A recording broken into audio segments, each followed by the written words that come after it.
All right. Boom. Let's get done with these intros real quick because they're always the most awkward. We actually got some new equipment right now. So we got these tiny little mic stands. So thanks Gamboa and Andrew. We have a guest, Special guest, Jeremy Trinidad. Do you want to introduce yourself? What up, y'all? This is Jermzrok Fluffinax Crew, SVO. Oh yeah, what is SVO stand for? We were talking about that earlier. Yeah, okay, so it's kind of funny. It's just like a practice group that we all met at Sinclair, and we had a group chat on GroupMe, and we were trying to figure out what the group name should be. So for a while, we were calling each other like Sincleasy, and then randomly I was like, SVO, St. Clair's very own, because Drake, right? October's very own. Oh. So you guys posted that picture on like Instagram or something, and I was like, what the heck is SVO? Yeah. I think Lester asked Mandy, what's SVO and why is anyone telling me about it? So it's just like it's just very random. It's just a practice crew, and we just hang out and just get drunk every weekend. We haven't even practiced in Sinclair for a while now, to be honest. Like we've been going to CK back to back. Yeah, back to back. If you had to go back to Sinclair, but yeah, that's not bad though. Well, there's a lot of recitals there for like after school programs. The boost going on. Yeah. But when did you start breaking? I started breaking. Well, I got like exposed to it in 2007. Allison, she's part of, or Alley Cat, part of Good Fun Crew. She was really into dance and stuff. She wanted to get into breaking. So she ordered like DVDs online and she was practicing. She got pretty good. So she tried to get me into it. Then I couldn't do like a basic Indian step. And I was like, screw this. I'm not doing this anymore. Then 2008 came at Sisler. For some reason, like, everyone started to dance and get into breaking. who's the guys that you met at Sisler? Sorry. Yeah, Raymond Dela Cruz, which was Jason Dela Cruz's cousin. I was friends with him. He was entering those weekly battles. I think they were called like Knockout Kings, and they would have he was doing those type of battles. Kersey, he was breaking. Harmon, he knew a little breaking. And Chan and Caldwell. There was much more. It was just like a big baby boom of B-boys. I always thought you were a Maple Skid for some reason. No, Sisler represent. It's funny because like you had like Bob and John. Yeah. They're sister cats and I'm sister, so. Yeah. Well, that's way later though. Like Bob and John are like way before your time, right? Yeah. No, there's a huge, very, very there's old. like a huge history of sister high schools, like as far as breaking is concerned. Like before I met this guy, Bryson was there, right? Yeah. And Bryson was this little kid, and he got down in our crew for like a minute, and next thing you know, he formed your own separate crew which is now called Flow Fanatics. So who started that really? It's funny because I had no like say in the name, but like I'm pretty sure Gamboa could like enlighten you in the story. I'm gonna let you know. All right, let it all out, Gamboa. No, but first off, where did Flow Fanatics start? Like the name, like who just brought it up? It was Bryson. Yeah, and then it was Bryson, and the original members was me, Bryson, Winston. Yeah, just three of you. Just three of us. When did Jared come in? Jared came in. He was part. I think we were looking for members to recruit, and we needed someone like more because like we couldn't do it just three of us. For what was In the Zone. You met him In the Zone? No, I met him. I knew of him. Oh, you guys weren't close yet. We weren't close. Like we knew of each other, but we haven't actually met. So when we were like, it was a crew on crew, so we needed more people. So I suggested our buddy Lee and Jared to enter with us, and Winston was already close with them because they would practice together all the time. Oh, okay. So Lee and Jarek were in another school? Yeah, Oh. they were different schools, and I think they were in different crews. Get closer to the mic. What school did Jarek go to? Jarek went to St. Boniface, so a private school. Oh. So yeah. But they would always practice every Wednesday at James Nisbet. So that's how they got close together. And Lee, him and Winston started together at Maples. And That's the one I got mistaken. So Lee was from Maples. Lee was from Maples, yeah. Okay. And Winston, yeah. Yeah. So that's where... Because I remember someone was from Maples. I knew someone was from Maples. Yeah. So you started breaking like 2007 or like what year? Officially, 2008. 2008. Yeah. So I credit my sister Allison getting me into the dance scene. So When did you graduate again? I graduated in 2009. Oh, okay. Yeah. So I remember seeing you practice in Mr. Martin's room. Everybody used to practice there. Even like Kevio and like Josh Tomeo, they would come by and like practice there. Remember, there was a lot of b-boys up in that room. Yeah, they're like the Kelvin guys would like literally just come and just interrupt our sessions and just flex on us. Just see, like, I don't know. Yeah. How did you feel about that though? 'Cause I thought it was cool. It's like, oh, cool, they're coming here just to like, I don't know, practice or whatever. But I don't know how you guys felt about it. You like the other b-boys. No, I'm just totally joking. Oh. It's it was good because it was inspiring because like those guys are the same age as us and they're obviously in a higher level. Whereas right now I'm probably like better than them. I'm just kidding. I'm kidding, guys. But yeah, they would always battle. They would always battle like the other, like they would battle Chan and Caldwell and them, because they started around the same time or started getting into the scene. Whereas like no one knew who I was. I was just in the background, so no one really battled me. Yeah. Because I started getting into it when everyone stopped. So it was just me and Harmon breaking basically, and Is that the same Harmon from... what's his Harmon Brar? Dancers Harmon Club? Bar, yeah. Is that the one from Dancers Club? From Dancers Club? Yeah, I think so. Oh, Yeah, he was. Yeah, for a while he was rolling with Yao and them. Oh, okay. That's what I'm trying to remember. Yeah, and Taylor, he was practicing Taylor a lot. So yeah, those are my sister beginnings. In 2009, that's when I got into it, because of Bryson, Jarek, and Winston and Lee. I entered my first jam. It was the Soul-Defy social. Oh, Remember wow. that? Yeah. Soul-Defy? Soul-Defy, yeah. The dance group. Yeah, they had a social and they're throwing a 3-on-3 jam. Just random partners. I ended up getting paired up with, I think it was Doodles and Arthur. So I had a good stack team for my first battle. We made it all the way to the semifinals. In the 3-way. I don't know who we lost to, but I did pretty good. Is there footage of that? No, there's no footage, but I remember battling you. What? My first time. My I first remember battle was this. against Chris, and don't remember. we beat them. Oh, yeah, in your face, man. What? That's probably why I don't remember. what was, block it When out. was that? I don't remember That never happened. Yeah, that never happened. So from there on, I just started I started getting more into it. Then I was like, oh sweet, like I can do this. Then the zone came. Then we needed more crew members. Then we started breaking. Me and Vincent started breaking at the YMCA downtown, and that's where we met these Tech Vol kids, Nathan and Michael Dang.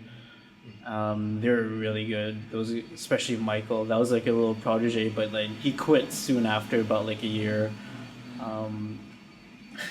And then the zone came. Then we battled. We battled against. I think Farouche entered with us that battle. Farouche, yeah, the powerhead. I think that was on U of M, right? No, that was Royal RWB.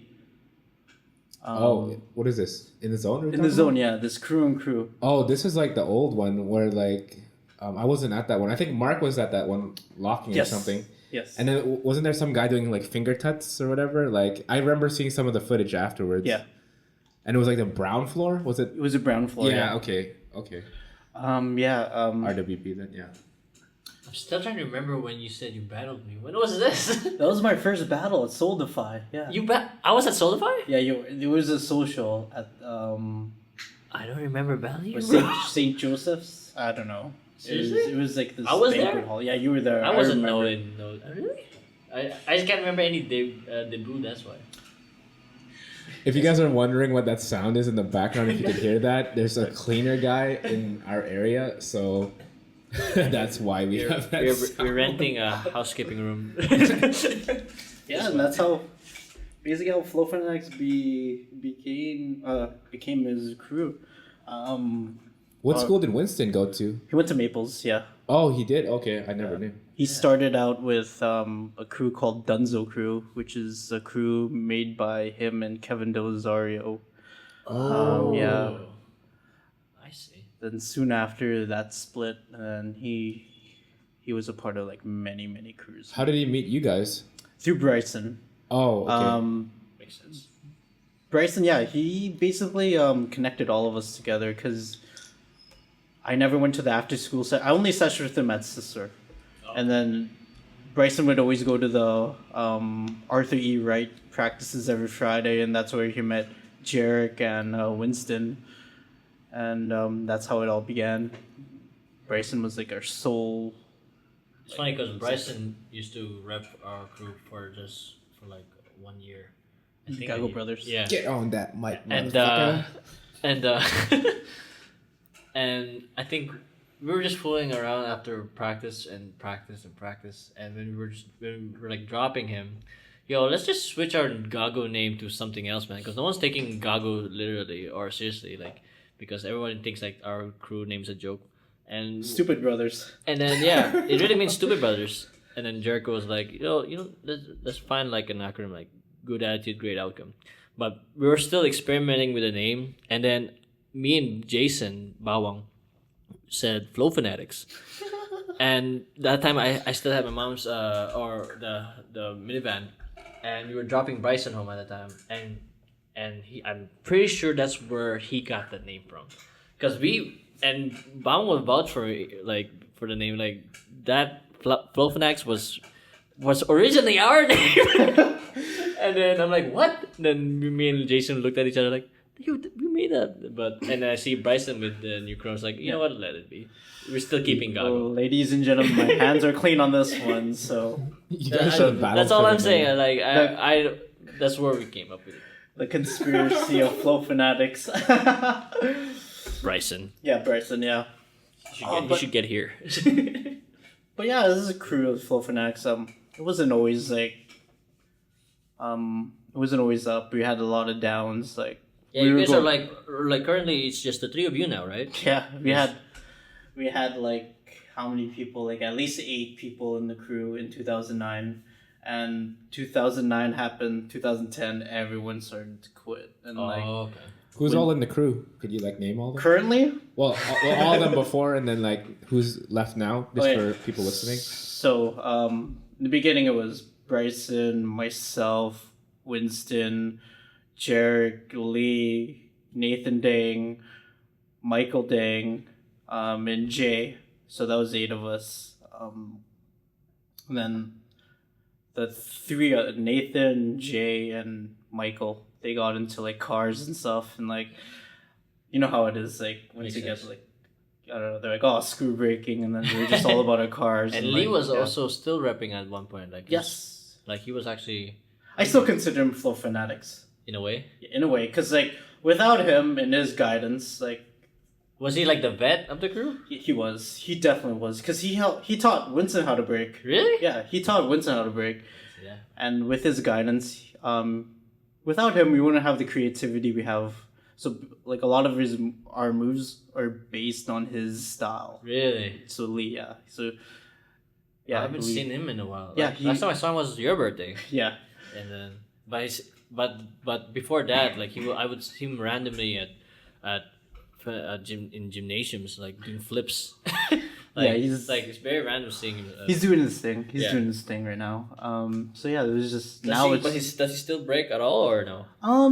No, he doesn't. Yeah. It's a shame. Like, 'cause he was really good. Like, Because like sometimes I'll see even Bryson come in a jam, and then he would do random UFOs. Really? Yeah. When was this? I don't know. This was when he was emo phase. This was not emo phase. He just had that thing, that hair. I remember that one battle in the zone when we all entered together. Yeah. Brian, Bboy Brain from Paranormal Pandas, made fun of him with his hair. He got so sour. It was kind of funny. He decided to still keep the hair though. Yeah. So whatever, man. I guess he still digs it. I don't know. I remember talking to Brian. Brian's like, "Oh man, I felt so bad."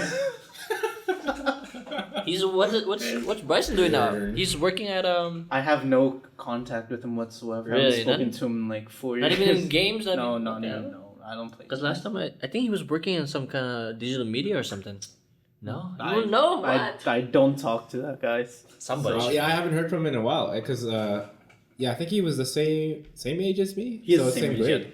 So used to hang out with him a little bit, but then I haven't seen him in a long time. Who did you hang out with at Sister? Because I didn't hang out with you. Yeah. Which was I was I don't know, because I guess you guys were just 1 year younger, but I was I didn't really hang out with you guys. His sister was a big school, so who did I hang out with? After school I went home. I was a bit of a loser and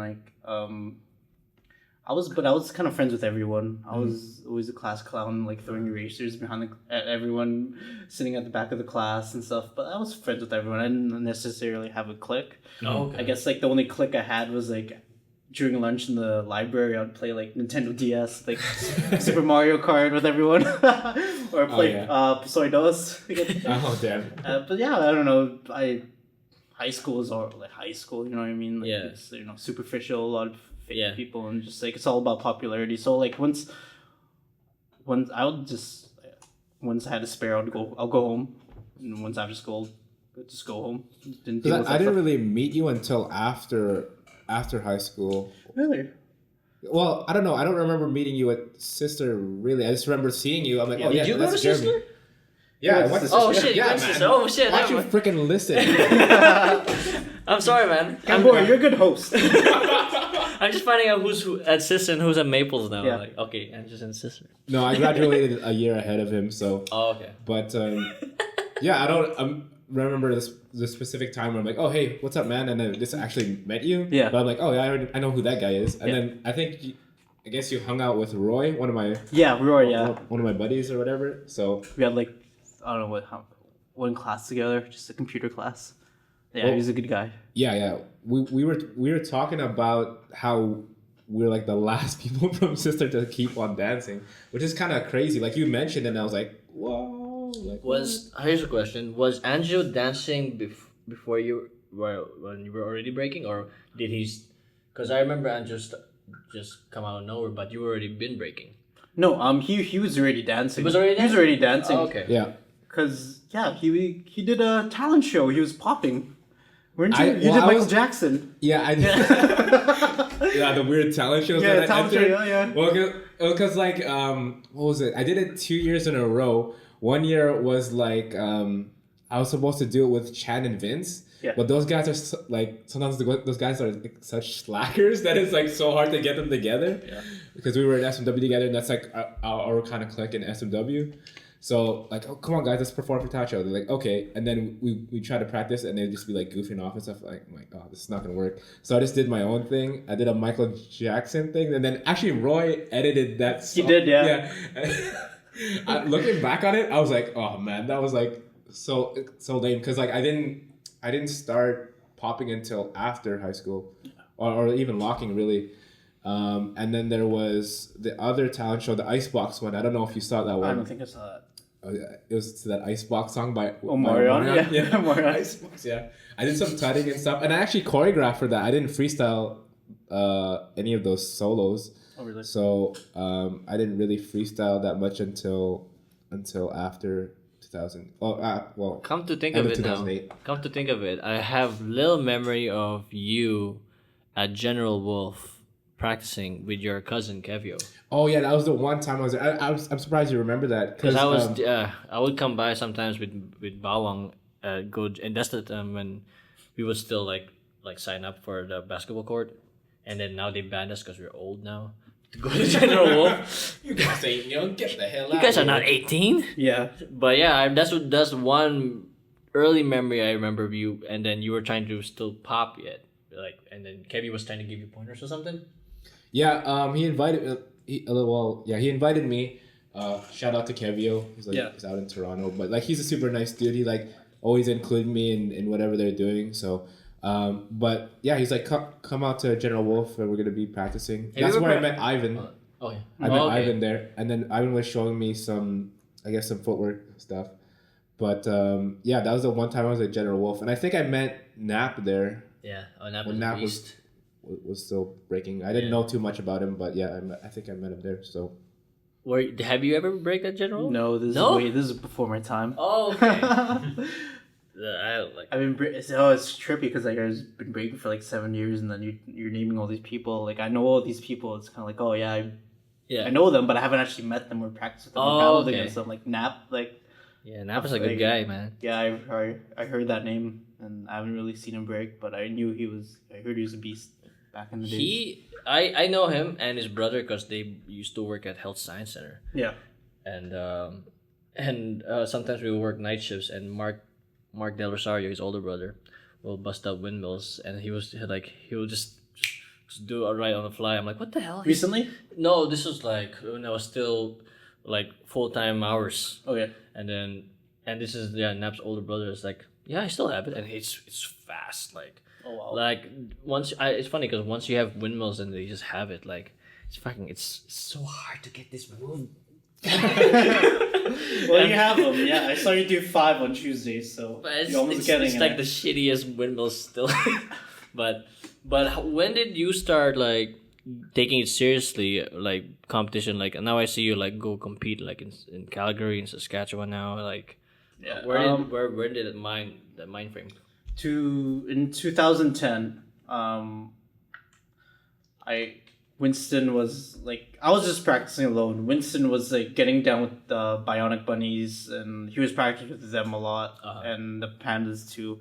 And I was like, okay, well, I all had myself in my basement, and he had went to the Yukon the year before, and that's how I got into it in 2011 I got into it because I went to the Yukon.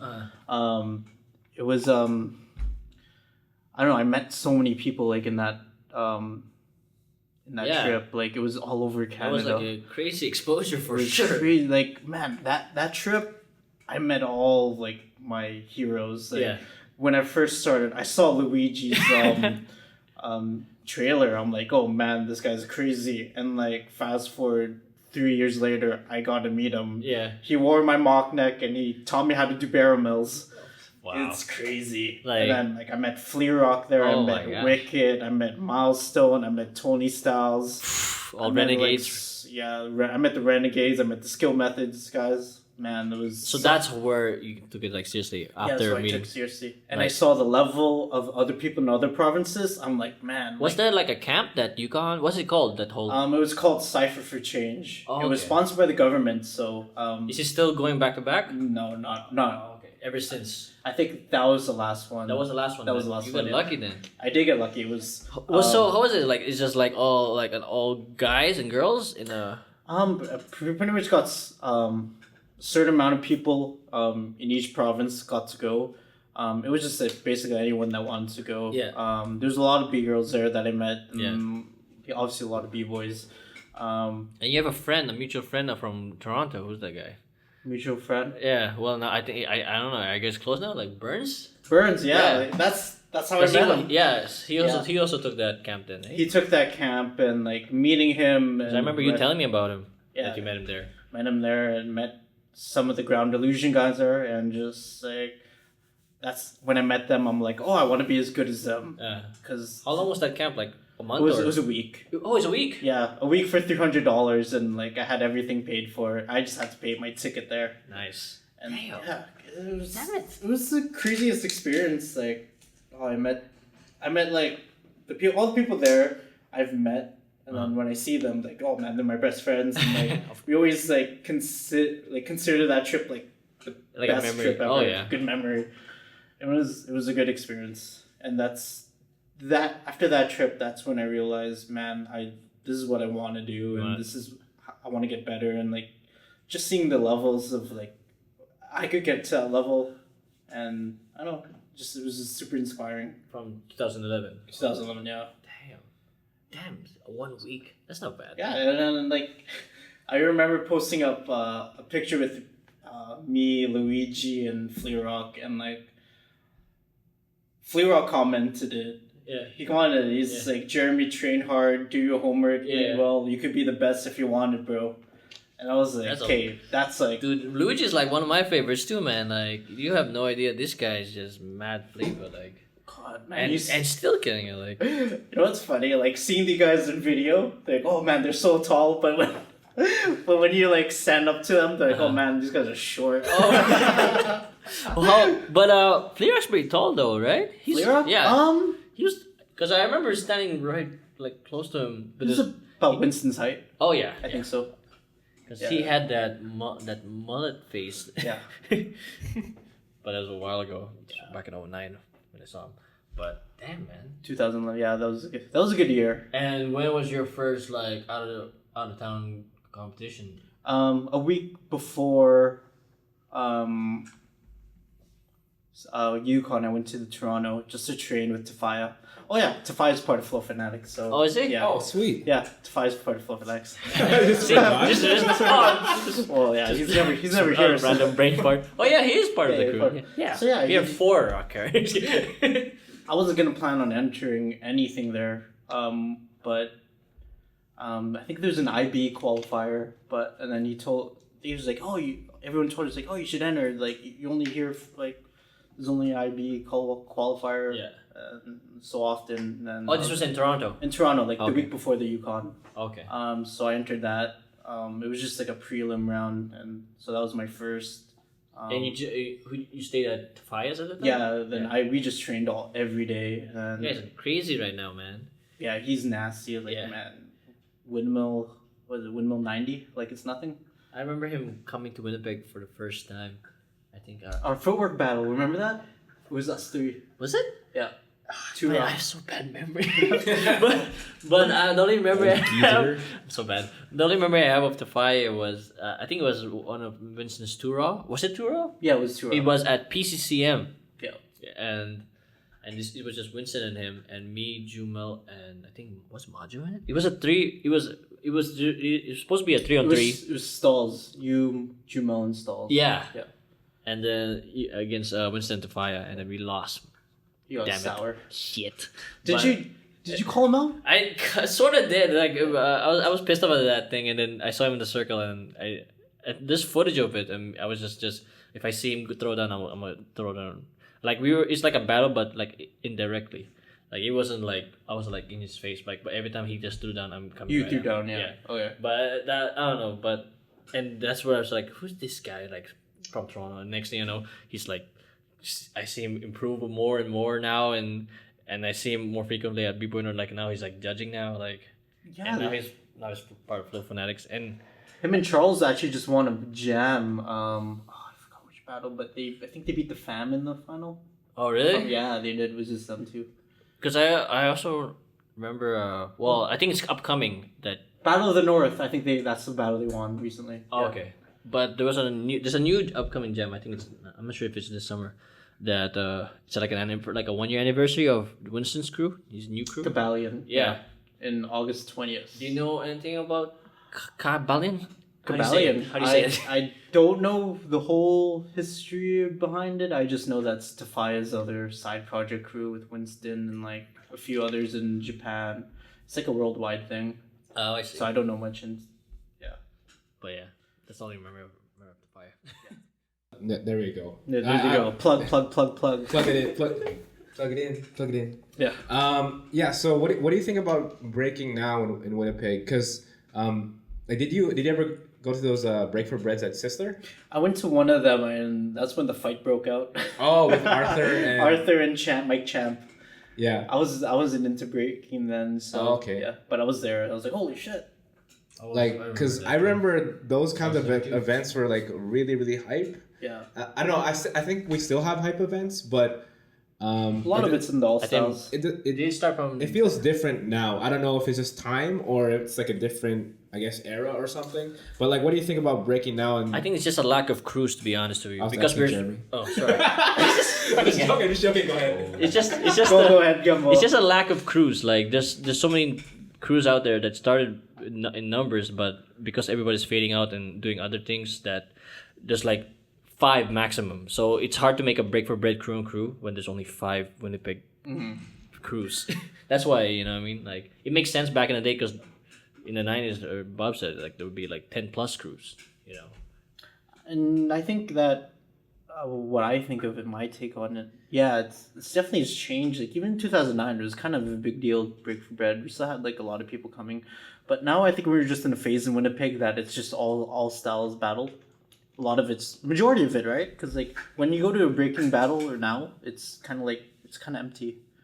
There's not much people like spectators watching. But I think we're just in a transition of like a lot of all styles battle. All styles is where the money's at. That's why you gain more money. I think. That's my perspective. I guess so. Like it includes a lot more styles. So And that's A how lot we more- build. That's a how lot we more build people. like the community and like get people get into freestyle, right?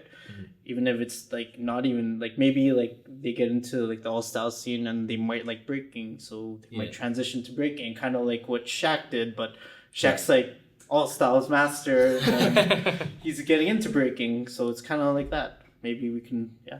Did you ever have an issue with choreo people? No, Like, because I remember hearing stories about some b-boys and choreo heads, and like that they would like kind of clash or whatever. in a business wise, yes. In the past, I probably won't talk about it here, but we've got dicked around by this one choreographer. Why so personal questions, Angelo? No. I'm curious. No, it's like 3 years ago. Like we got dicked around. We're supposed to go to Ottawa, but like yeah, I'm over that. Like But that was a different different thing than like. oh, Okay, I was just wondering. Like, kidding. that's a different thing than what I was asking with I guess like. Because some styles hate on other styles, but some people, not styles. Styles don't hate styles. Doesn't make any sense. But people hate on other styles or whatever. Like, oh, those guys don't freestyle, so those guys don't battle. That's what I was kind of getting at. yeah. I don't hate on them. Like at the end of the day, man, like do whatever you want to do what you love. Like you can't force anyone to do like this freestyle thing, and like dance should be fun. Dance should be fun, and you shouldn't. Have an ego. Yeah, you shouldn't like just because like a certain crew is freestyling, you shouldn't force yourself to do it. So it should be free. Like freestyle, it should be free. It's not forced. Oh. Yeah. I like that. No, I like that. Yes. But no, I don't hate on other styles. I mean, like at the end of the day, we're all trying to. To be honest, I actually like all styles because there's a lot of Stop interrupting. a lot man. of. Hey man, He was in the middle of his like thing, yo. I can see him like Jerry's just like, and then like you just cut him off, and then he's like, oh, like, I thought this is all fun, yo. Yeah, that's it. Yeah. Go on. But yeah, I do dig the all styles. It's a good environment. Like it gets hype. Like last week at Cal's Jam. yeah, When the DJ's on point and like and not messing up Genie's round. yeah, and it was nice. It was a good vibe, and yeah, that's my take on it. I think it like if you put breaking and like choreo, like which is better, it's kind of like a childish debate because it's different. How do you think about the whole judging system now when they have this whole blue and reddish? You notice kinda that? like the whole dizzy point system. Yeah, it's almost similar to this. I don't know. I know more of the dizzy. I don't know about the red and blue, but Yeah. judging by dizzy system, I kind of like it because it kind of forces you to practice everything and not be one-sided because he has the dynamics, he has the foundation, he has the musicality. So it forces you to like if you want to get to that IBE R16 like to be a competitor, you're gonna have to have all the things. Yeah. Even Technique says it, man. Yeah, the way he judges, if you show everything, you won that round. So it just makes sense. Like if you're trying to represent breaking, you want to represent all the elements of the dance, right? You want to have your footwork, you want to have your power, you want to have your freezes, you want to have your top rocks, you want to dance, you want to have that musicality. And that's just what breaking is. I bring this up because I see the whole blue and red, and I see it also. So what is that? What is it? I don't know. I think it's a more simple way to judge. Instead of the whole ties and thing, and I kind of dig it. It just goes right to the point, and you just see it on the screen like, oh shit! That's good. I'm one. I have to catch another round because he's one lead away with me. You know, it's because usually it's 2 rounds and there's no interruption of looking at the screen, and it doesn't brain fuck your head. But now that I have to, after the first round, it kind of like fuck, I gotta step it up now. Yeah, I think that's what they were doing at that. Was it what's the battle happening between Ills and Pac? What was that?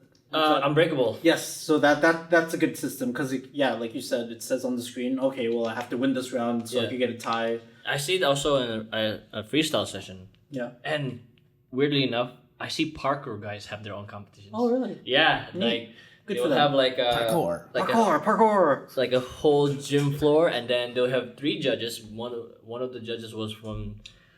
What's that crew from? So You Think You Can Dance?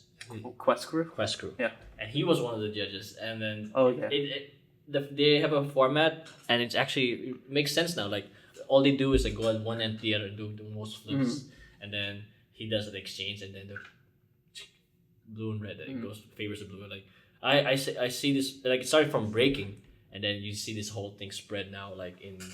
Other dances. I've heard about. Even pole dancers have like this elaborate. The only reason why I mentioned this is because I go for the blue.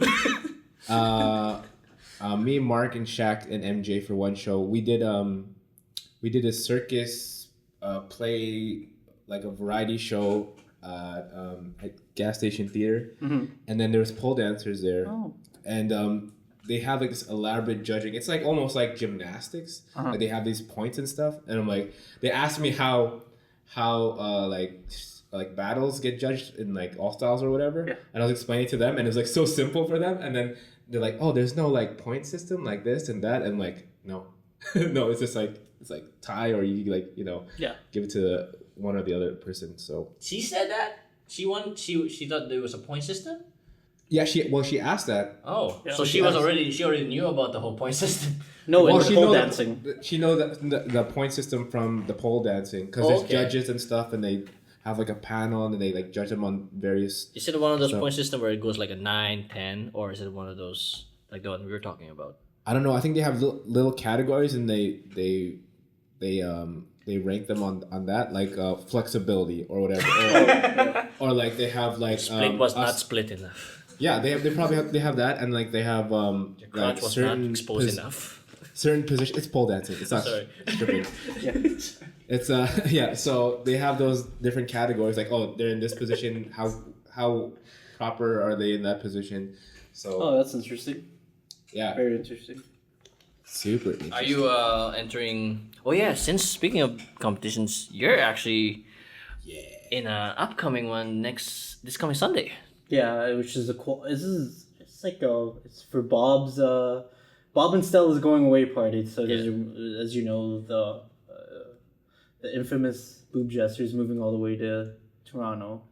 So he's having going away party. So I'm one of the top 8 B-boys. Who are the other 8? Other 8 is Simon from Saskatoon, Spook from Saskatoon, Jarek, J-Rec, and Flow Fanatics. Prince, Winston. Oh, okay. Della, Black Sheep, or Mookie, Dark, and myself. So the 8 people. How do you feel if you get Prince or Jarek the first round? I'm ready for anyone, man. Yeah? Like I don't. What are you gonna do against J-Rec? J-Rec, oh man. You think you can take on J-Rec? Always. Yeah. Always. J-Rec, I'm better than you. No. No, it's cocky B-boys. No, Jarek's my best friend. This is why they hate us. Yeah, Jarek's my best friend, so we rib each other all the time about like who's better and who's not. So it'll be interesting. I think all the competitors they're all beatable. I don't go to a jam thinking that I'm gonna make it or I'm gonna lose first round. My mindset going to battles is always like I'm the best and I'm gonna. It is because the moment the moment you think that you're not the best, you lose already, right? Yeah.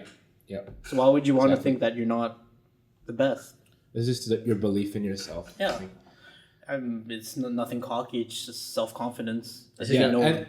And I think more dancers should have that, especially people starting out. It's like, oh well, what I have is like it's something that's really good. Like, and if you like doing it, then you should be like, oh yeah, I'm good at this, and then you eventually get better over time. Yeah. Have you been to that venue? I think it's at the List. No, I haven't. Oh, okay. It's gonna be interesting. Yeah, I've been there once. Oh, sweet. It's I think it's pretty good. I don't know. I don't break, so I don't know how well it is gonna be for you guys. Oh, come on, you top rock. Yeah, a little bit. But like it's funny because I'll be like, oh yeah, I like this floor, and then Gambo will be like, oh fuck that floor. It's not good for breaking or whatever. I'm like, oh okay, well never mind. Yeah. Well, if Bob picked it, but you have to say my name, man. no, because it's true. But yeah, well, if Bob picked the venue, it'll be dope. I trust his judgment. Yeah, I think so. Yeah, it's a kind of. I guess it's kind of small. You guys will have enough space though. Yeah. It's one-on-one, right? So either or, I'm ready for the battle. I'm nowadays it's like 3 years ago it was all about I'm gonna win. Like I'm all about the winning and like I don't want to lose. But nowadays like just like last week at Downtown Moves, I was just kind of there. Like I knew what I'm capable of, and whatever happens. I'm just there to enjoy, dance, and like. How far you wanna take? Breaking, is it you always want to go out of town in competitions or? Of course, yeah. Whatever. Like I'm just here just to just keep dancing every day, like every week, and just have fun. Mainly just to have fun. Don't take dance too seriously because it's an escape, right? Because like I do have a normal 9-to-5 job, and that stresses me out all the time, and I kind of just use breaking to just steer away like from the real life issues and just. It's my 3 hours to myself where I'm free and I'm with my best friends and good friends and just vibe out. So I like the chemistry between the three of you guys or the four of you guys, I guess now. Yeah. Because right now I say the three of you guys. Like me, Jarek, and Winston. Yeah, because you guys are so competitive, especially Winston, and I think because of that it pushes each and every one of you in your crew. Yeah. That's what I like seeing from the three of you guys or from your crew. Mm-hmm. And I wish our crew had the same mentality, but my crew is just all over the place. Yeah. Like who are you always? Do you guys always battle every time? Like is do you guys like? Is it always like that or? Yes. Well, Winston, he's the one that. He wants us to battle. He's the one who keeps you going. Yeah, he keeps us battle. So, but when it's me and Jarek, we just do our own thing and we mostly wrestling. yeah. Just to let you know, I'm a big wrestling fan. I love the WWE and everything. So, a lot of my my character, like I get a lot of inspiration from professional wrestling. Yeah. If you see them, they play a character and they play it well. So believable characters. So, I like to. Bring that into breaking. That's how I get my confidence and that's how I like battle, right? That makes sense. So it's good. But going back to your question, yes, we do battle a lot, especially when Winston's in session. Because he's hungry. He's hungry. He wants to get better, and that's what we need to do to get to the next level. We need to practice and we need to battle. But when it comes to me and Jarek, we're kind of like not really battle. It's kind of vibing out. We'll just cipher. But when it's Winston, it's competitive because he won.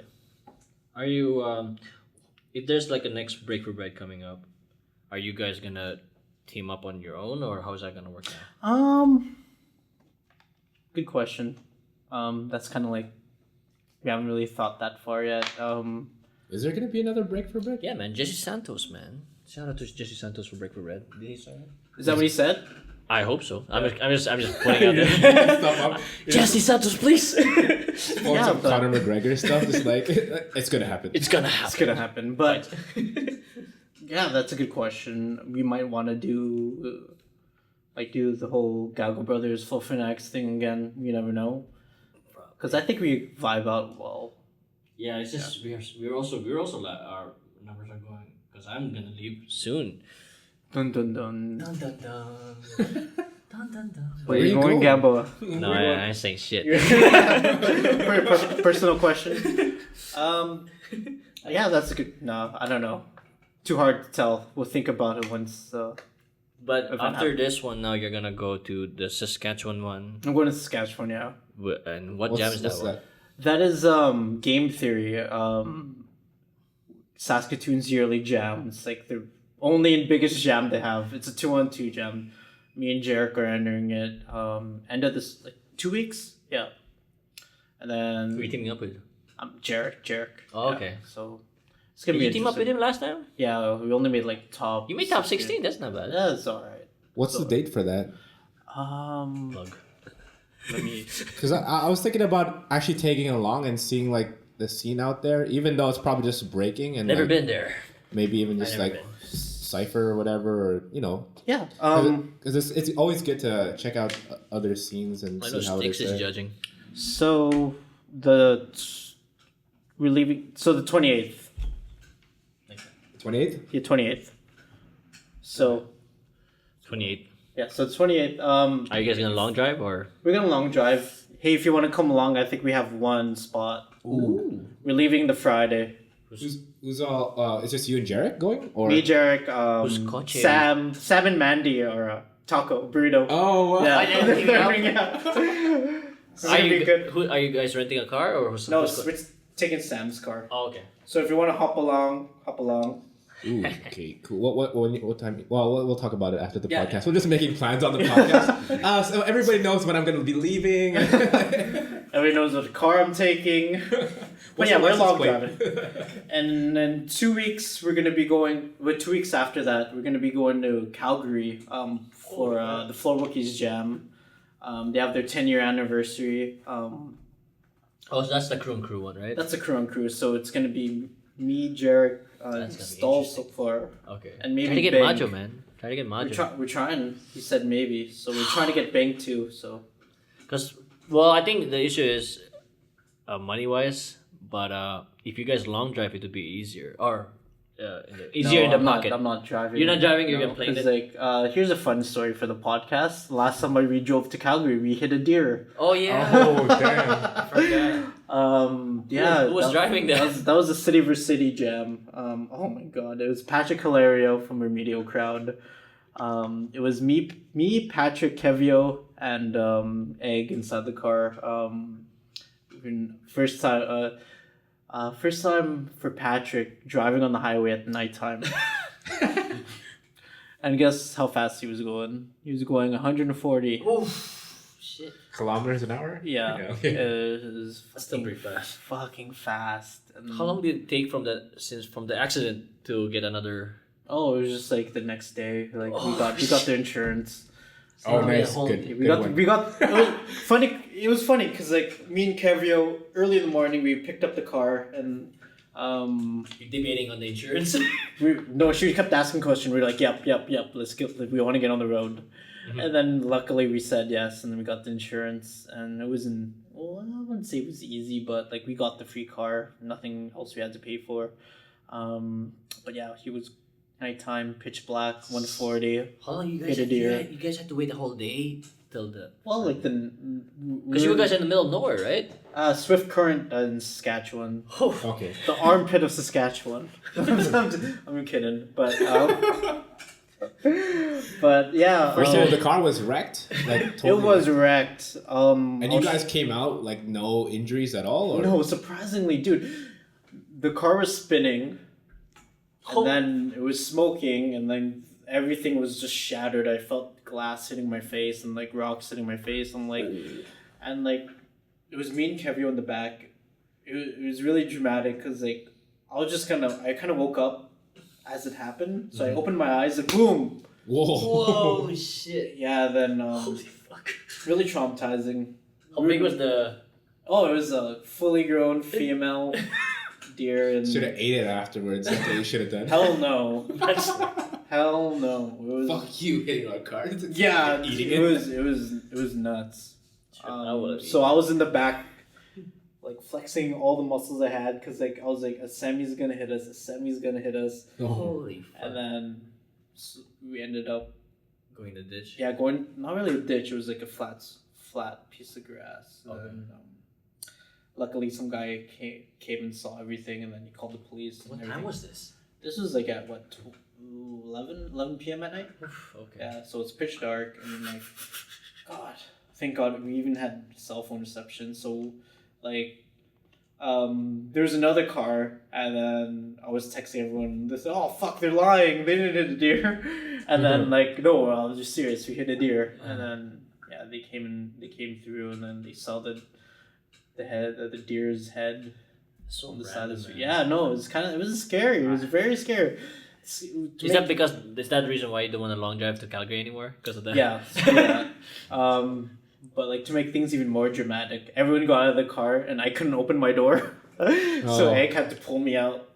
Oh. Damn. Yeah, it was fun.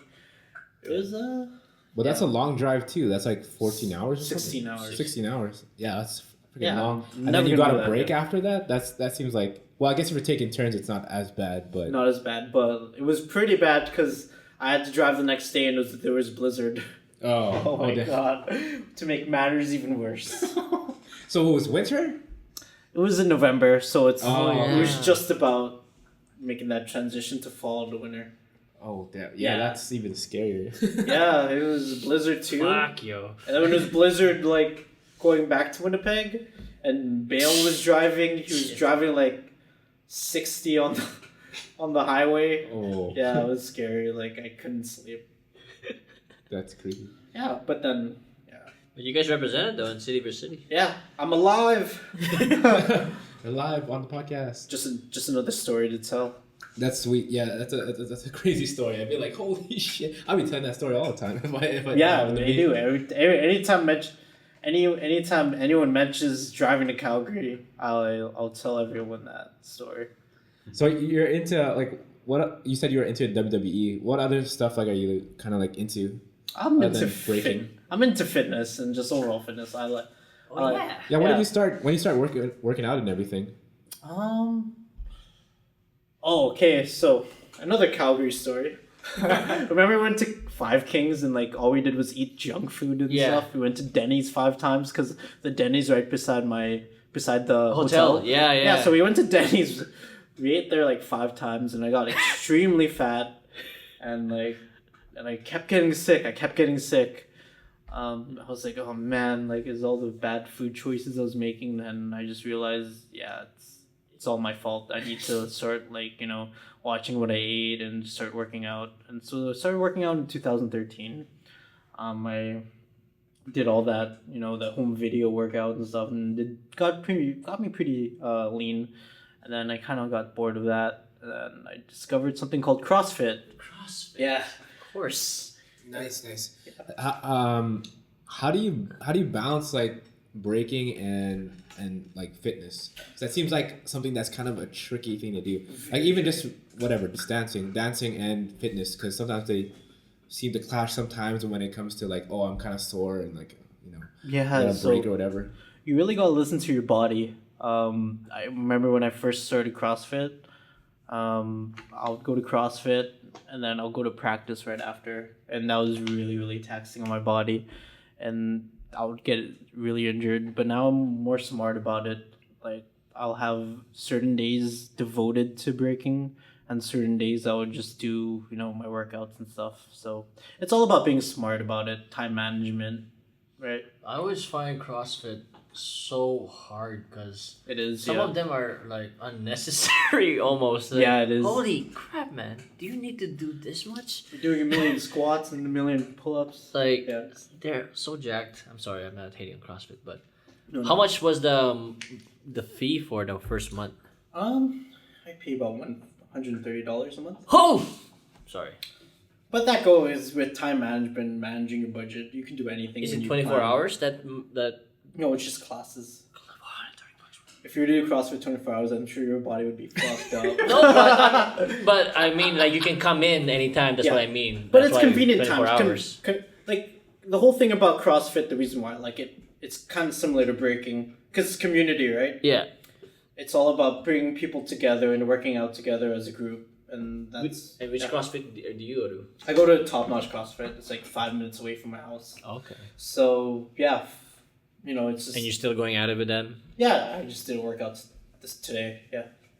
Yeah, I find it so hard, man. Yeah, it's. I don't. People say it's like, oh, does it help for breaking? Sure, it does, but I don't do it for breaking. I do it because I like to do CrossFit. Because it gives me something to do, right? Because I get really, really bored, like doing one thing. Like there are times where I'm just, oh god, I'm so sick and tired of breaking. Yeah. Like like sometimes it becomes a chore. You know what I mean? Have you guys ever felt that way?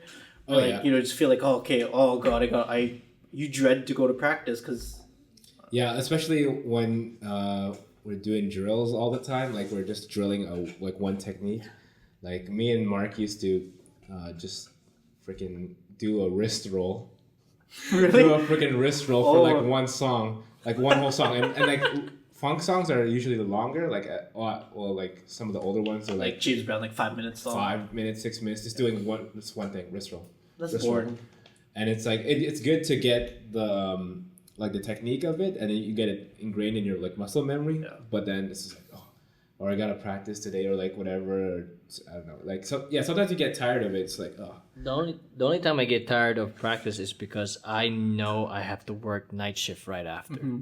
But other than that, if I don't work night shift, I always look forward to a practice or session. It's my only time, my only free time. But once it's like 9 o'clock, I'm like, fuck, I gotta work tonight. Like shit. But other than that, no. I like today, like before this podcast, me and Majo, Sam and Arvin were breaking at CK, and I don't know, Majo's killing it right now. He's getting ready for skills zoometer. Yeah, so, it's going there soon. Yeah, I don't know. I'm excited. He's excited. I'm excited for him because Majo's been hungry, man. He's been killing it, man. He's killing it. Yeah. Last week he killed it. Yeah, like I don't know. I like seeing Majo like this because he always asks for. He's very hard on himself when it comes to breaking. Oh really? When he wants to like, oh, I know I can. Next time I'll do baby meals. Like, don't worry, man. You get your chance. But he takes this seriously. Like, like he even has two students now under his belt, like Maddox and Iverson. Yeah. Like this, it's like his little side project. Like, and now because he was like contemplating about, man, I don't know. I think I'm going Calgary. And there's Saskatchewan pa. I'm like, bro, that's Saskatchewan. I mean, no offense, but you want to go to Skillsometer, bro. I know, but wala akong pera, bro. Don't worry about it. I got you, man. Yeah. Like, don't worry about it. I got you. Like, this. Gambo will fund you if you want. Yeah, man. Like, Gambo will He fund got you the stands. This is GoFundMe, and there's a GoFundMe. Gambo fund me. I got everybody. I don't know. I just when I see something like that, I might as well let him, because and plus I had never been to Montreal. Like it'll be our first time too. Yeah, so, Montreal's a good time. Yeah, how was that when you went there? A lot of partying. I bet. Like, yeah, the breaking was good. Like obviously it's Montreal, and obviously when how was the scene there? Oh, it's good. It's good. Like compared to Toronto, Montreal. I've always said I preferred Toronto, but man, Montreal, there's a lot of good heavy hitters there. Yeah. But I don't know. I just love Toronto. That's just my biased opinion. But yeah. A lot of good breakers, like Sweet Technique and like Cyphersons. Yeah. Man, they're so good. Oh man, their technique's on point. I don't know. About Montreal is something tricky about me because the language barrier. Oh, don't worry about that, man. It's nothing? It's not a big. Okay. Everyone's nice there. Okay. Everyone has. Apparently, they're not. Nobody's gonna understand you. No, that's because we're just both straight fobs, huh? No. Just me and Majo. Where is? That's jam? Quebec City. That's where you need to be. Quebec City. That's where all the This jam. If you don't know French, then they'll disown you. Pretty well. But no, like when we went to Montreal, obviously they're gonna be like bonjour, then you'd be like, hey, what's up? So when you say hello, when you say English hello, they'll be like, okay, they know they they just get it out of English, it. they Oh, get these it. Okay, guys then are they're just talking French. English. So, but luckily we had like Patrick Hilario because Oh, yeah. he's fluent in French. So Oh, is he? Yeah, he does like. he's a vlogs. teacher now in Quebec. Oh shit! Yeah, so he's I should get to know my. I always find that weird when you find out like their teachers like Nim. Nim's a teacher. Like what?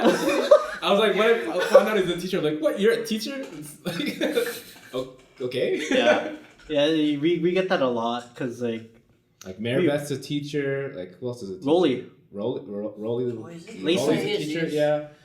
I've been to school and taught there. Like, yeah, there's. Romeo Subban. Oh yeah. Oh, can't believe I forgot that one. Yeah. Yeah, for sure. Like it's Teaching insane. my high school in St. John's. Yeah. St. John's. Yeah,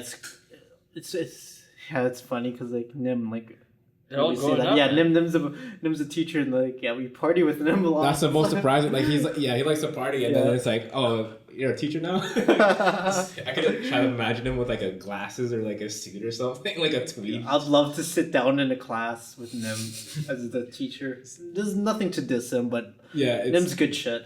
He's funny. just teaching you long division, and you're like, I think he teaches electronics. oh, does he? Yeah, Wow. so that's Oh, awesome. really? Yeah, Huh. I think so, and he does. I yeah, should he does- know more about Nim because he teaches at my studio. Yeah, you're pretty much coworkers. Yeah, and shout out to Nim and Shaq because, and myself, I guess. 'Cause, us three, like this past weekend for Downtown Moves. Well, Nim won the 7 to Smoke. Yeah. After that, the And I 3 got on 3. second, just to let you guys know. Yeah, there you go. This guy. Oh, yeah. Don't hate on second place because Yeah. I got second place too. So First I got, the worst, second the best. So yeah, yeah, I got second place in the Downtown Moves Aftermath. Yeah. And High then- five to that. And then Shaq won first place finally in an All Stars battle. So I was happy that he won and didn't get cheated. And where do you guys teach, by the way? At Rising Star Academy. Right there. Oh well, the full name is Rising Star Academy of the Arts Yeah. because they teach music there too. Oh really? So it's Do you there's still music. teach there? What? Do you still teach there? Yeah, I still teach there. It's an awesome place to teach. So shout out to Allison Bandman, the owner, and all the staff there. They're really cool. Is it just drop in or no? You have to sign up in the. They have like a competitive division. That's what I teach. So we don't really have drop-in ones. We have like recreational ones where you just do it for fun and you don't really compete. But drop-ins is hard, especially in the city, to get anybody to Just come in live, for drop-ins. It's That's why there's Studio 393, yo. yeah, there's Studio 393 for like the younger crowd, but like there's so much competition in the other studios, and like Really? like some studios hate on people going to other studios to learn. Really? Yeah, it's almost like It's like a business. it's that, Yeah. but it's also like your rep and martial arts where they're like, oh, you don't go to any other dojo. Like Makes before, sense. right? It was like that before, like MMA. Conflict of interest. It's kind of like that, but there's some of that. Like if the owner finds out that you're going to the other studio to learn a specific thing or whatever, you get in trouble for that. So, but my studio is really cool. I really like teaching there. I've taught at a couple other studios, but that one's really good. I think Shaq's moving on though. I don't know if he's gonna be coming back next year because we had like a trifecta. We had me, Shaq, and Nim all at one studio, and we never had anything like that before. And then Did not know that. next year we might have a new person. So if you guys want to teach hip hop or whatever, sign up there or apply. That's interesting. Good to know. All the way in Because I've Transcona. always wanted to teach breaking and see how good I'll be, but maybe that's one thing. How's your experience with teaching? Have you taught a workshop at all, or have you Never. just oh wow, No. really? No. The only opportunities I get is to battle. I never really get any judging gigs. Well, there's always the one-on-one, Yeah. when there's someone new, which is not bad. And I like to Like say Cyrus. yeah. You know. I mean, I like to say that I might not have class experience, but when it comes to sessions, I'm willing to help the newbies learn. So Well, it's kind of tricky. Because I've heard it broken down. Wayne Santos actually broke it down for me, how how it is. He's like, I got to like sit down with him and talk to him for a bit, but he was like, oh, there's dancing, there's dancing, there's like battling, I think it was one of them, and then there's like teaching. Like there's different I guess things about dance. Like teaching, like you could be a great b-boy or whatever, but if you don't know how to relay that to another person, it becomes tough. And I've heard that about some other b-boys too. Like they're really super super good, but they won't be able to like kind of like teach somebody the same kind of thing. So it gets tricky like that. That's what I found too. I'm like, oh, I could just be trying to teach them like this or whatever, and it might not be working, and I'd be like, oh, get frustrated. So you gotta kind of find different avenues to help them learn. But I would be interested in seeing what your class would be like, especially with the experience that you've had now. Like you've been around for a while, right? Like if I were to do like a workshop, I've always thought about like I probably wouldn't teach a routine. I would teach how to like think outside the box, and just like I have a lot of concepts that I have that me and my crew talk about, or we break by. So we have our own like standard or like template of breaking and the mindset we go through. So yeah, it would just be a concept. When you went to Yukon, how did Luigi and Flearock taught their workshops? How was that? It was basically just it's hilarious. Luigi and like Flearock, it was just like a Q&A, and I learned more of Kid David and Wicket, because they're the ones that actually taught the workshops. Oh, okay. So, and is it the things that you wanted by is it like choreographed too or what? B-Boy Wicket, it was more of a circuit workout, whereas one group of people will be working on freezes, one group will be working on footwork, and one group will be doing a workout, natural physical workout. Okay. And Kid David was more of he did a routine, but then he taught us concepts of his own. Oh, okay. So yeah. I see. So yeah. So similar like how like Flexum is like Yeah. it's more like a actual workout. Yeah. Oh. Something like that. But I think Flexum's probably like one of the best workshops I've been to. It's fun, man. Yeah, he's really easy. I even took his workshop. Yeah, you did. Oh, yeah. That's pretty cool. He's a funny guy. Yeah, super funny. Like even when you see him dancing, like you could tell he's funny. Yeah. What was it? He plays like that's. He's not putting up a front, so that's him. That's really him. Yeah. He's not faking it. You should see his judges showcase, man. Every video on YouTube, you put Flexum judge showcase. It's like the best thing. It's like really entertaining. Yeah, it's so entertaining. So you met somebody I know as well in Yukon. Oh. She Kim. has long hair. Kim Sato. Yeah. Oh, she was there? Yeah, I met her, and it was. She was taking breaking? She knows how to break. She definitely knows how to break. She has windmills and she has head spins. What? Yeah. Gamble. The locker? Yeah, the locker. Oh shit. Yeah. Kim Sato. Yeah. She's all. She knows all different styles. Did not. How did that interaction go with her? It was good.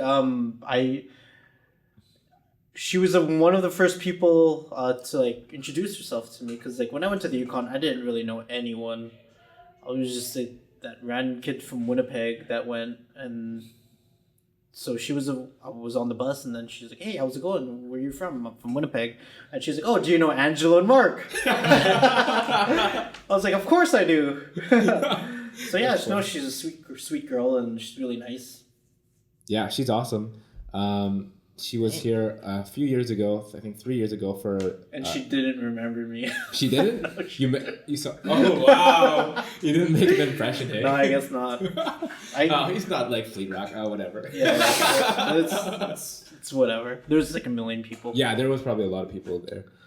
But yeah, I found that interesting when I think you mentioned that to me, like. Yeah. And then I was like, oh, that's cool. That's like. Small world. It's sometimes weird how different like. Different styles, but different like worlds you never thought would like come intertwined to just like go there. Because like I imagine Kim in the locking world like all the time, right? But then when's like when you told me about that, I was like, That's super cool. Yeah, and then say when you guys met in Las Vegas. I met her in Vegas, yeah. In 2009. You guys did a workshop. It was elite locking camp in Vegas, and it was the last one before one of the OGs from locking passed away. So it was I was really lucky to be at that one, and I was like, whoa, she's tiny. Yeah. She's super short, but she's super like energetic and everything. She's crazy, man. Like, and she was in kicking in old school. Really? Did not know that. Well, everybody knows Casper's in that, Yeah, right? yeah. And he gets puked on and stuff. Yeah. We were just talking about that yesterday. Oh yeah. Yeah. It's funny, but yeah. It was. I think she was in one of the crews, one of the other crews that was competing in that movie. Huh. And it's funny to know that. I was like, oh damn, okay. Did you guys meet Flowmaster? Was he there? No. I didn't meet Flowmaster. Okay. I think he went to one of those afterwards, like later on. But I'm trying to think of who else when I met Wiggles, you guys were talking about people's height and stuff. Yeah. I thought like Wiggles was kind of big. Like I thought I was like, whoa, this guy's kind of big. Like I thought he was like smaller for some reason, but he was like kind of tall and like. I was like, holy crap, it's Mr. Wiggles. I've always wanted to know, what do you consider yourself? Are you a popper or are you a locker? Are you both? I do both. Like I even. What do you specialize? I'm a dancer. Like sometimes I'll get into one style over the other, but I consider myself both. I think I do both styles pretty well, and I've been doing it for a while. So I also I think I'm gonna go into more hip hop as well because I know foundation in hip hop. It's just I saw you do that battle in Vancouver. Oh yeah. Yeah, I saw that footage. Yeah. It was Vancouver. You did awesome, man. Oh, thanks, man. I don't know why it's funny. I don't know why. Oh, thanks, man. But yeah, no, that was crazy because I entered the popping battle, the locking battle, and the hip hop battle. Yeah. So the popping battle, I was training so hard for the popping battle, but I messed up so bad because Gambo saw the footage. I was rushing. I think I put too much stress on myself for the popping battle. So I did. The moves were there, but the timing was just off or whatever. So I didn't even make it past the prelims for popping. Locking, I made top 8 or something. Nice. So that was, I think it was top 8 or something like that. Damn. Top 5 or something. It was weird because there was a 3-way battle. So it forced to the finals. And then there was a hip hop battle, which I was I'll do this for fun, right? But I relaxed so much for that battle that I was because I don't have to pop. I don't have to pop really hard. I don't have to focus on locking technique or anything. I just focus on fun and just groove out, right? And so my formula, I'm gonna share this. My formula for hip hop dancing was just okay, I'm gonna do hip hop vocabulary Elite Force Crew. Yeah. Like that stuff. But if I have any lulls, then I'll do top rock. So I just mix those. I'll do some top rock step, and then an Indian step or something, and I'll go into freaking Roger Rabbit or something, and then I just put those together and then add a little bit of a bounce or something, and then it was good. And I made top 16 or something like that. Yeah, because it's funny because that's the first time I've ever seen you do that style. You would never do it here in Winnipeg though. I've never seen you do it in Winnipeg. Yeah, I don't think I'm super confident with it. But then you went out of town and just killed it. It was funny though. The girl I was versing, I versed her in the prelims, and then they put us in top 16, and we battled each other again. And then I found out her last name was Gamboa. I'm like, what the that was funny. And you were with me on that. Gamboa's wife. I was vouching for her, to be honest with you. I was recording the whole thing. Oh my god. Awesome supporting friend. her. But yeah, it's funny you mentioned that. Yeah. I don't know. It was a good experience too because you got called out. We were forced to. Oh, are you gonna talk about that? Yeah, did we talk about that? We were forced to. Sam's mom just took my visa and Who's Sam? She worked at the studio, at my studio, and then I think her mom was really encouraging us to go. Too encouraging, just. Yeah, just bam, do it, and then do it huh? Before you knew it, we were each other, all three of us put so our yeah, things. it was me, Gamboa, and Sam that went to. We stayed Vancouver. at East Hastings of all places. Yeah, we stayed in the ghetto Hastings area. Yo, I've never been to Vancouver. Yo, you think Winnipeg is ghetto? go to East Hastings. Yeah, East Holy Hastings is like shit. there's people like Crackheads and shit. lying there, just like Oh, that's you know, awesome. And then like you wake up in the morning, it's like, and it's like holy crap, people are just like outside and just It's like so passed out. sketchy. It was like you. But only that area, Vancouver is Just awesome. imagine Boris and Higgins, but 10 times faster, like longer and more people. Like Yikes. it's insane, but it was fun in a way. Yeah. But we got a discount on like the freaking hotel. It's like, cheap. That's probably why we chose East Hastings. Experiences, man. Yeah, I don't know. It was fun. It was fun. Sam was supposed to battle, but she didn't. Yeah, I mean, well, the whole thing about that was like it's really fun to travel with a bunch of people. Like, Yeah. I look forward to traveling maybe with you guys some. Oh, for that game theory maybe. Yeah. Yeah. But that would be super fun. It's just a different energy, like when you're going somewhere by yourself rather than like going with a bunch of people. And it's like a road trip. It's kind of like a vacation plus like you get knowledge and stuff, but just by going to workshops and battling and experience, and then you come back and you're like all hype. You're like, oh shoot, I gotta do something. Yeah, so like Their scene there is insane, man. It's like you think Winnipeg is like this, but they take this like to heart. Like I wish we had that mentality too. But yeah, going with what you said with traveling with people is an awesome thing because for that city versus city thing, I was never close with any of like the Paranormal Pandas or anything like that. And then soon after that trip, I got to know them and like just spending that whole week with them was kind of like, oh, you guys are cool, and because like, I never really saw me being friends with them. And Right. I don't know. Then you just realize that we have the similar passion and stuff, and I don't know. It's trippy, because like when I started, it was kind of just like flow fanatics. Yep. And just we'd be at the public practices, but we'd be in our own corner. Mm-hmm.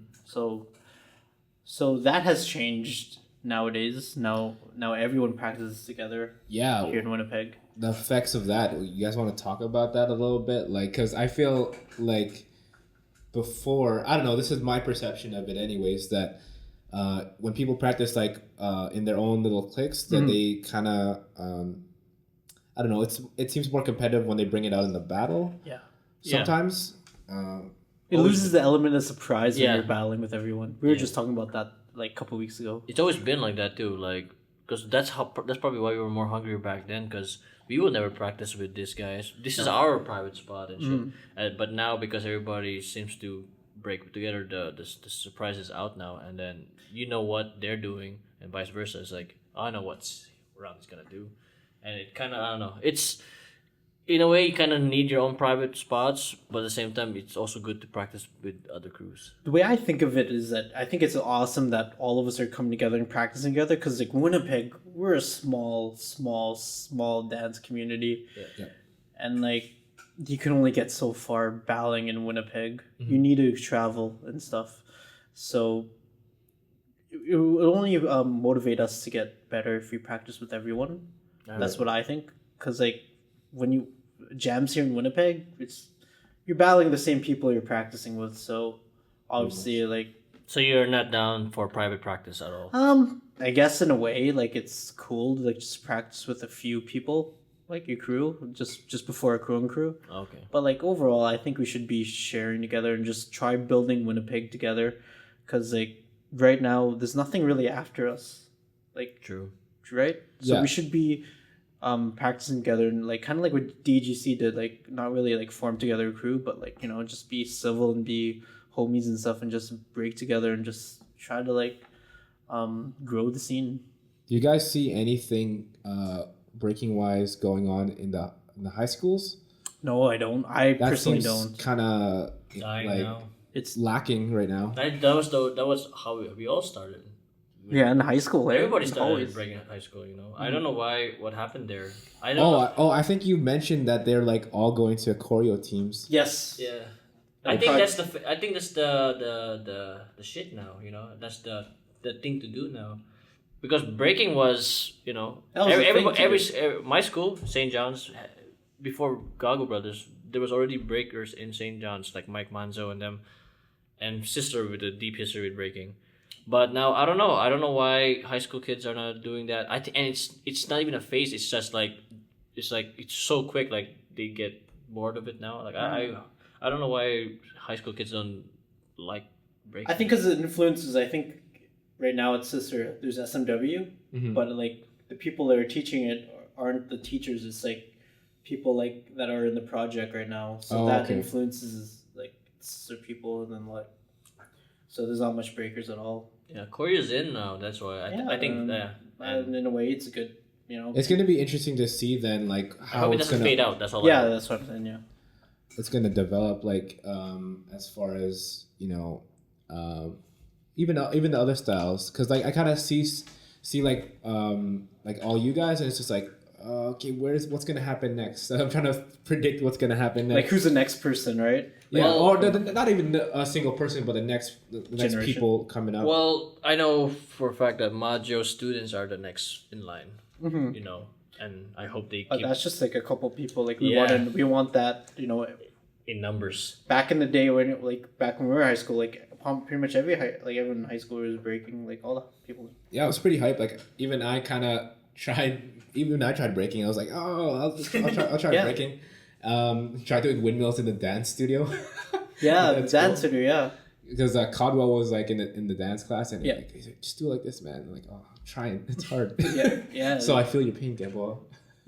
but yeah, it used to be like such a, I don't know, maybe back then, or I don't know about now, but like back then it seemed like more of a prestigious thing to like be a b-boy. So I was like, everybody wanted to be cool and like, Yeah.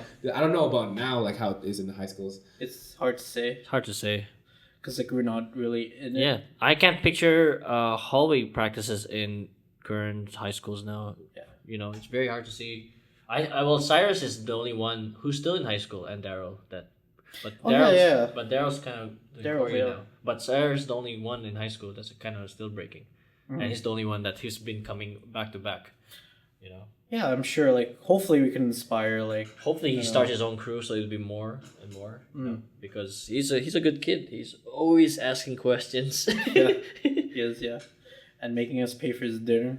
He's a kid, man. Let him get a job first. Yeah, but but I think we don't have anything to worry about. I think I don't think so. Right, it's not our time right now, but like it'll be. Someone will always start something. Someone's gonna start it. It's gonna be It's gonna be a while. At Sister, right? I think. What are you taking a piss over there, guy? Putting water into some water from a water bottle, putting it into another water bottle. It sounds like he's like pissing or something. I also think. Okay, sorry. This is way before like I started breaking, but like I think when I was in grade 9, when you were in grade 10, I think a guy named Chris Jupiter. That guy was on the map, like for sure. I was like, oh crap, because he's doing like hollowbacks and shit and like power, like crazy power. I'm like, whoa, I want to try to do that stuff. I think he brought it back to Sister, and then that's when the Sister thing just boomed. Oh really? Yeah, I think because of him, Caldwell started, Chan started, and then the year after that, that's when Raymond started and those guys. Oh. And then when you think about it, like when he transferred to Sister. I don't know him, but like I knew of him. Yeah, I think he was from Maples or somewhere. He braked with us at our first break for bread. He was like, "Yo, you guys break? Yeah." And then let me guys join. Can I join you guys? Yeah, sure. And he just filled in. It's funny how those people that not a lot of people talk about now. Yeah. Totally influenced it. It's like people who open doors for little things like that. that. But like nobody shouts them out, right? So, but definitely, Chris Jupiter was like freaking like it was. He was cool. the powerhead. It was cool because like he's a powerhead and he's like he's a pretty funny dude. And then he like freaking walks around and, like he has a hot girlfriend. And I'm like, oh shit, man, I want to be like that guy. I remember thinking that like, oh damn, he's man, my hero. I wish I was a big boy and had a hot girlfriend in high school. I think I'm getting the guy wrong. There was another guy who just joined us in Break for Bread, our first Break for Bread. I think I'm getting maybe that wasn't Chris Jupiter. So my bad. Jesus. Sorry. I thought that was that guy. Sorry, because there was a random guy who was like, "Oh, you guys break? Yeah. Oh, can I join you guys? Okay, sure." And then I don't know. I thought that was that guy you were talking about.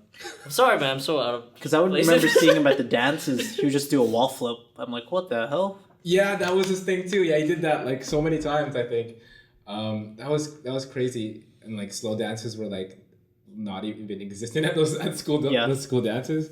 But I remember that, and like I remember Codwell breaking, and then Chelsea Francisco getting into it, like his girlfriend. Yeah. And I was like, oh damn, like people were, Breaking? yeah. Okay. Chan, yeah. Chan was sick. He did like a hollowback, and he would. I remember peeking into a cipher one time. I think Fresh IE was there performing in the cafeteria. Right, yeah. And then I was trying to peek into the cipher where or Chan was breaking, and then all I see are his feet like dangling like this, like, and his feet are fluttering. Yeah. And I'm like, oh, he must be doing a hollowback, and just doing that. I'm like, holy crap. He was pretty crazy. Yeah, I think that's what opened the doors for us at Sister. Because before that, no one was doing it. Then Chris came, and then he influenced Chan and Caldwell. Yeah, I think there needs to be people like that in high school. If stuff's gonna come out of high school, right? Like people who just like heavy influences. Well, me and Jarek did something randomly in Garden City. Mm-hmm. And this was a favor from old high school friend of mine. And yeah, we went to after lunch at Garden City High School, and me and Jarek were talking about hip hop and breaking. If there were more things like that, like favors like that, like during recess or after hours, school hours, and who are interested in breaking, that would be dope. Because I don't know, like I want to see breaking expand in a way. Because Well, me and Jarek had a conversation about that, like. Boo, Jarek, boo. Just kidding. I'm kidding. Just like just getting exposure out there, like just hip hop in general, right? And coming out to like some of the high schools or whatever, because some people they're just like not aware of the scene at all. It's just because how they live, right? It's just like it's not their fault. It's just like how they're not exposed to it, right? So I was thinking like, because like there could be a bunch of people that are just not, they haven't been reached yet. They haven't seen it, and that could be their thing, right? That could be something that they really want to get into, but they just don't see a way of getting into it. So we thought about doing this kind of thing where we're coming to high schools or whatever, talk a little bit about it. Oh, you know about it, okay.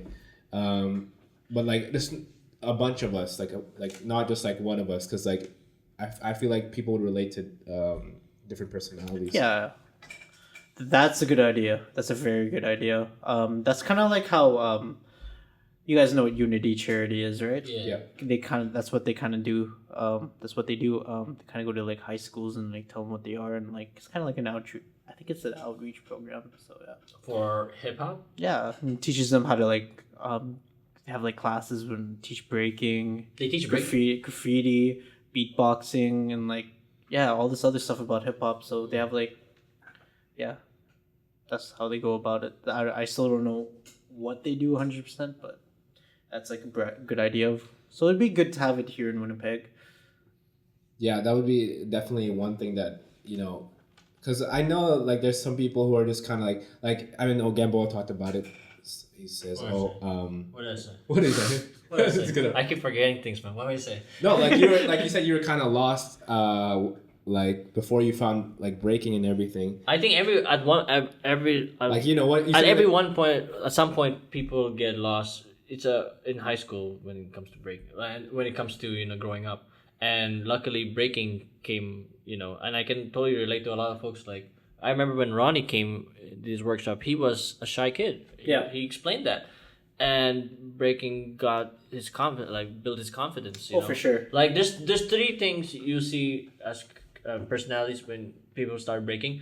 Either it's gangs, or people who are just lost and and found something. Yeah. Or who already was in it. You know what I mean? Like, and I was one of those guys. Like, I had nothing to do. Like, saying like I was in a way like doing my own thing. Like, but it wasn't like nothing. And then when I saw Oldfield and Bob come to St. John's, and then boom, it just started. Like, then we started forming Gago Brothers. Like. Like that's the thing. Like that's what I think you're talking about.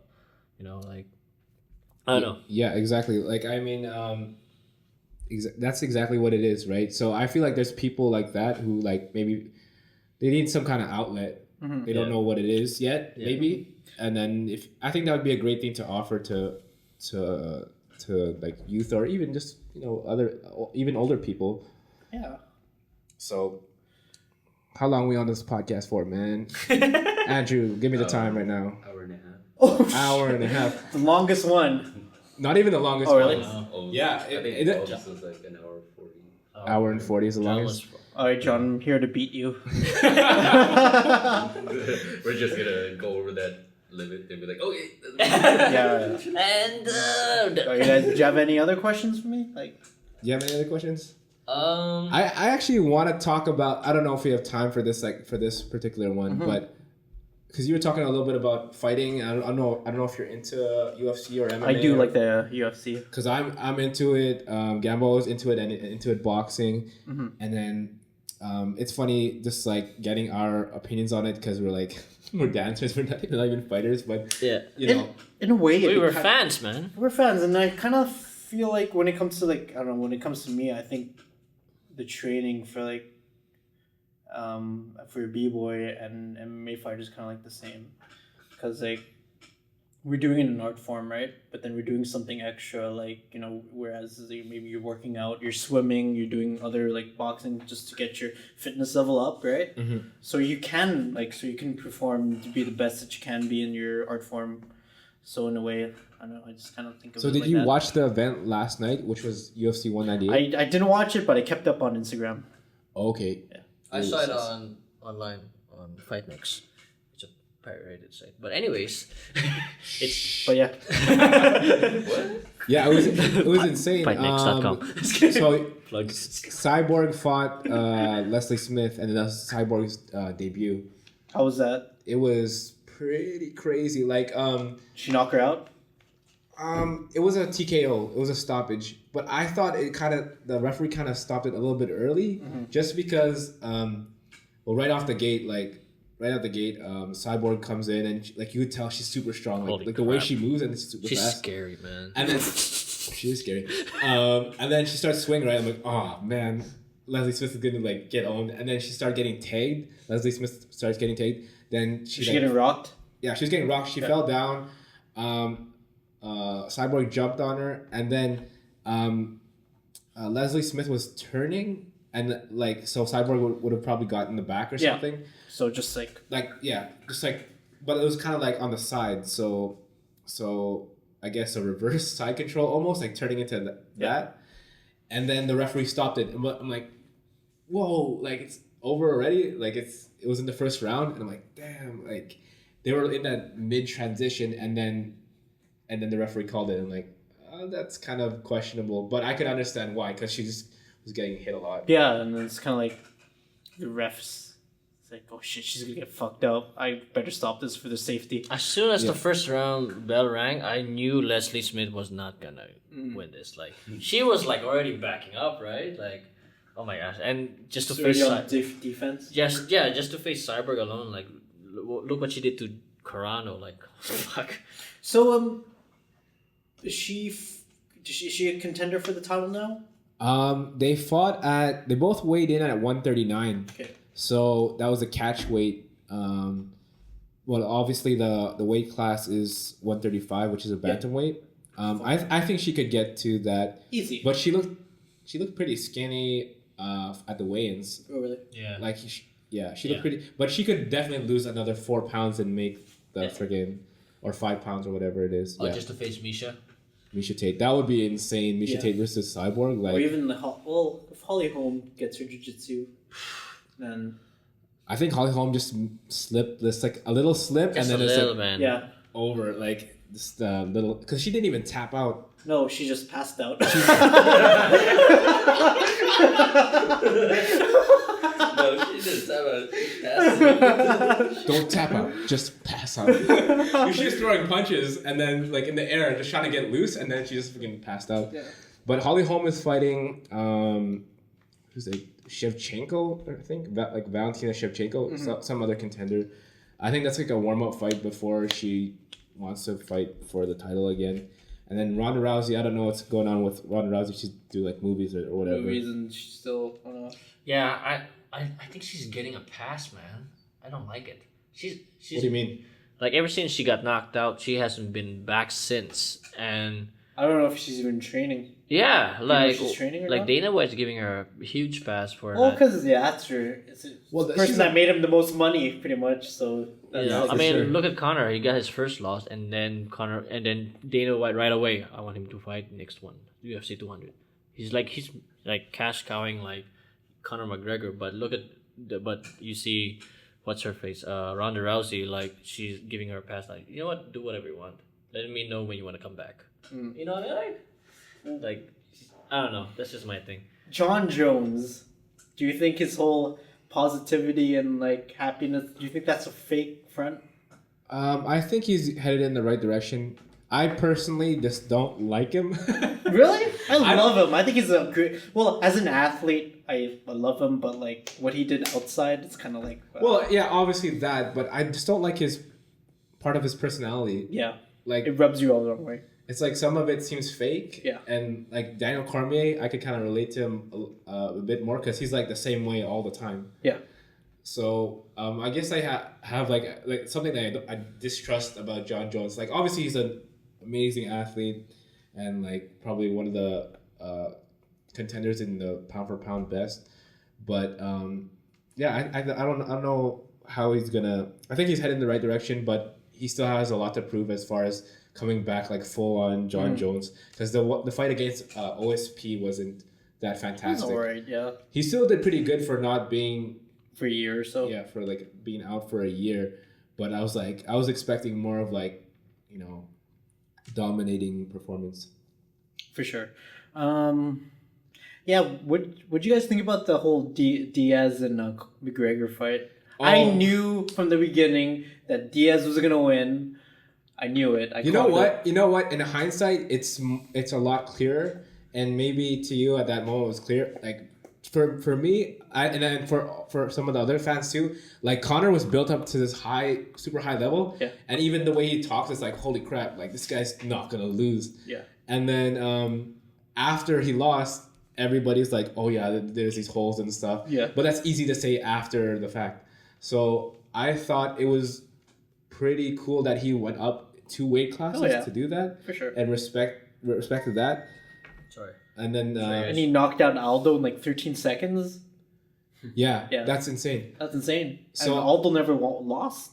Like, he Full was crack to undefeated for like 9 or 10 years or something like that, which is crazy. Mhm. But yeah, like everybody thought, like, well, not everybody, but a lot of people thought Conor McGregor was like, oh yeah, this guy's a shit. Like, they're on the Conor McGregor train, which is fine. That's But what I hated.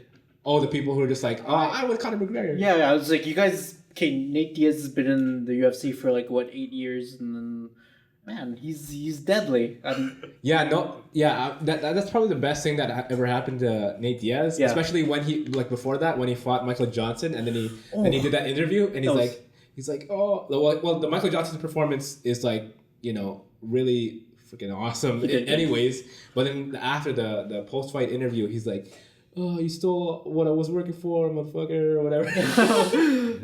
And then, like, when he fought him, it was like, holy crap! It was a really good fight too. That was insane. I lost money on that fight. Did you? It was only like a couple dollars. Okay, But, couple million. Just kidding. but I yeah. think- Who else won last night? That's pretty notable. Freaking Stipe Miocic finally like got his title shot and like took advantage. Man, he like knocked out Verdun. Cold. It was just like, and he was backing up. So Verdun was kind of chasing after him, and then Stipe was backing up, and then it's just a short right, just boom, Boom. and then like he's out. Like, you could tell he's out once it connected. See, I didn't know you were into the UFC. Yeah, I actually got into it because of Andrew. Because we went to UFC, I think 161. That Here? was here. Yeah. And I was like, oh shoot, like this is pretty sick. Like, I watched some of it before, and I played the UFC games on like Xbox and Was stuff. that when Rashad Evans was here? Yeah, Rashad Yeah, Evans yeah. versus Dan Hendo? Henderson. Yeah. So it was like, like getting to see them, and the whole experience with Brittany Palmer. Oh my God, Like- Ariane Celeste. And Like, you don't know, but I'll tell you about it after. But because we're kind of running out of time here. Sorry, But- guys.